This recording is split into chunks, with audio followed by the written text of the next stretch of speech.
This guy builds Harleys and sells them in America.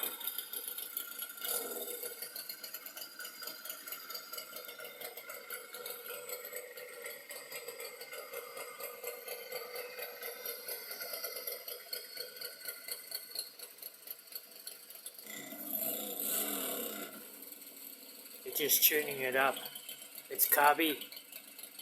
So you got to do the oil and the fuel with the two screws into the carby. What's happening, fellas? Feast your eyes on this badass chopper. Now, unlike most choppers that are hardtails, this has a dual softtail suspension on the back, which gives you the ride like a softtail, and it's got the upside down forks on here, which are more of a performance setup than the right side up ones. So basically, this is your suspension travel here. It's got a lot of suspension travel in the front, decent in the rear, and it's got a nice comfy seat on it. So the seating position, I'm 6'2", is excellent. It's got the forward controls on it.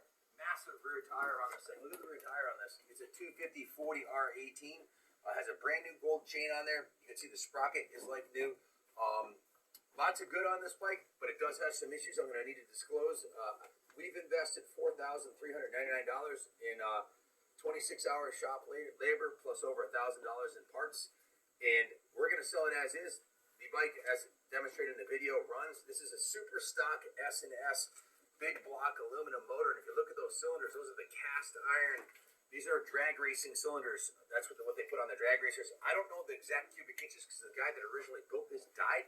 If you've been following us, you know that I bought 4 choppers from an elderly guy who was moving to New Mexico. I bought a knucklehead. I bought this one right here, and I bought a 2 other choppers. So in any event, this one here is pretty badass. The engine of all of them, I believe this is the fastest one. I don't have the build sheet on it, so I don't know the exact spec, but I do know it's a big bore, so I'm going to guesstimate it's about a 110 cubic inch.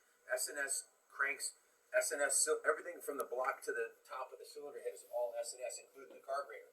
The heads that are on these are the kind that they put on their drag racers. See this? Show them where the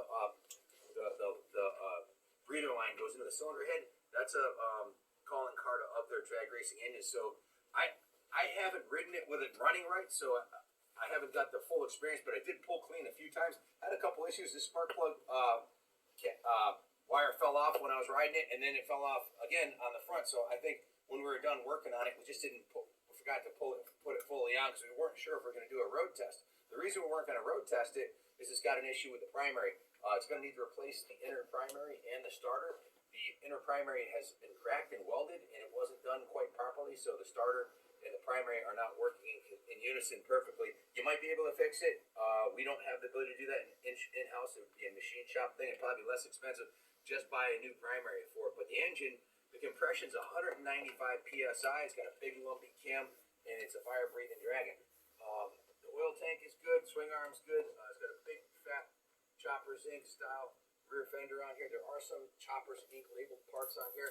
I guess I'll start at the front and work my way back. It has a full billet mag wheel on the front here, aluminum, really nice looking wheel. It has a matching set of rotors. It's got the RevTech dual piston calipers on here, fully chrome front end, chrome blower triples, chrome upper triples, chrome bullet style headlight, chrome pullback bars. Everything's chrome on it. It even has a Performance Machine hydraulic clutch master cylinder. This is probably a $350, $400 part. It's like the snap-on of brakes, Performance Machine. The grips are a real nice machined grip also. These were made by Arlen Ness. As you can see, it's got the Arlen Ness A on here, so quality componentry. Has a 4-inch dog bone riser with the chrome caps on it. Braided stainless hydraulic clutch line, braided stainless throttle, braided stainless front brake line, dual disc brakes. Show them the dual disc on the other side. So you've got